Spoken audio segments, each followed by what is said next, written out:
Sukseskan pendataan keluarga 2021 di Jawa Barat masih kita bahas bersama dengan Pak Wahidin, Kepala Perwakilan BKKBN Provinsi Jawa Barat. Tadi sempat disampaikan formulir yang nanti akan diisi oleh masyarakat, selain mungkin mengenai data diri dan lain sebagainya. Ada hal yang menarik adalah bagaimana sebetulnya keseharian dari masyarakat itu di rumah dan lain sebagainya agar mengukur tingkat kebahagiaan tadi ya Pak. Bahkan dan stunting ini juga menjadi salah satu sasaran. Tapi ada target Pak tadi, target yang betul-betul diharapkan oleh pemerintah pusat dari program pendataan keluarga ini apa sebetulnya Pak target utamanya?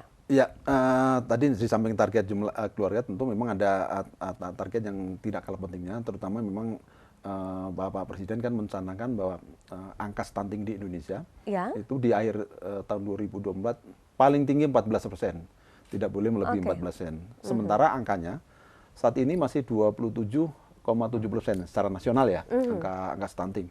Padahal Indonesia itu inginnya di tahun 2024, 2045 akan disebutnya sebagai menciptakan generasi emas ya, sebagai kebangkitan kedua. Kan kalau kebangkitan pertama itu di tahun 1945, maka kita setahun berikut, 100 tahun berikutnya akan menciptakan generasi 4, generasi emas yang 2045. Dan 2045 tinggal sekitar 23 tahun, 23 tahun betul. Tahun lagi. Nah, untuk menciptakan generasi emas, salah satu yang indikator yang penting ya jangan sampai ada stunting, karena bagaimana akan menjadi generasi emas ketika angka stunting masih tinggi. Padahal angka stunting yang distandarkan oleh WHO paling tinggi 20%. Menurut WHO, Indonesia sendiri sekarang angkanya masih 27%. Artinya masih harus diturunkan banyak. Dan Pak Presiden menargetkan tidak boleh dari 14%. Dah syukur di Jawa Barat, pemerintah Provinsi Jawa Barat justru kalau memungkinkan zero stunting. Zero stunting. Zero stunting. Ini PR besar, Pak. Ya, PR besar untuk kita bersama, termasuk para keluarga, supaya lebih aware ya. Makanya nanti strateginya setelah data terkumpul pasti akan sedikit kita rubah. Karena penanganan stunting kan sebenarnya sudah beberapa tahun yang lalu, tapi memang penurunannya rata-rata 1 tahun hanya 0,3 turun sih artinya. Tetapi kita karena targetnya besar kan kita menjadi tidak bisa lagi kerja yang biasa-biasa saja, harus luar biasa. Maka targetnya paling tidak 1 tahun bisa turun 2,5%. Dari 27% ke 14% kan artinya setengahnya begitu ya Pak ya? Betul. Dan butuh kerja keras luar biasa dalam hitungan waktu beberapa tahun ke depan. Apa sebetulnya yang nantinya akan didata oleh BKKBN kalau bicara mengenai stunting Pak? Apa saja mungkin pertanyaan yang akan dilontarkan kepada masyarakat? Ya, pertanyaan cukup detail, cukup banyak, sampai dengan misalnya mengukur lingkar lengan atas dan itu juga sampai dihitung ya?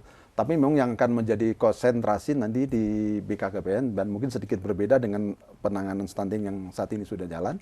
Jadi penanganan yang saat ini sudah jalan kita teruskan, tapi kita akan menjadi fokus lebih maju. Jadi ibaratnya kita ingin ke hulunya dulu. Jadi kalau stunting ini sekarang kita lebih konsentrasi ketika bayi lahir stunting baru akan kita urusi gitu ya. Padahal stunting itu terjadi mulai sebelum pernikahan terjadi. Maka insya Allah kita akan lebih fokus menangani kepada calon pengantin.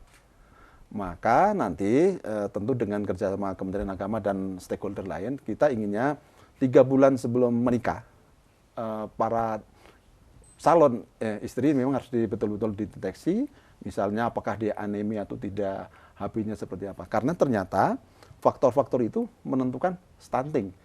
Dan ini kita ingin mencoba mengajarkan budaya yang sedikit berbeda kepada para calon ibu. Supaya tidak memprioritaskan pre-weddingnya ya. Supaya memprioritaskan justru ketika kita ingin menikah, ya harus sehat. Baik perempuannya maupun laki-lakinya. Ada cek kesehatan sebelum nikah ya yang saya waktu itu lakukan juga kalau misalnya katakanlah indikatornya nggak bagus, teman-teman di kesehatan masih bisa mendampingi melakukan konseling supaya ketika pernikahan terjadi sudah sehat, sudah siap. Dan intinya kita ingin supaya bayi yang lahir jangan stunting lagi, supaya kerja yang di ulu tadi yang di hilir tadi nggak berat. Betul. Mungkin edukasi gizi dan sebagainya juga sangat penting. Ya, mencegah sebelum bayi lahir stunting lebih bagus di sini daripada kita menyehatkan yang sudah stunting ternyata cost-nya lebih mahal. Upaya preventif sebelum ya Pak ya. Betul. Ketika Jawa Barat akhirnya dapat mensukseskan program dari pendataan keluarga ini? Apa sebetulnya manfaat yang akan sangat dirasakan ke depannya?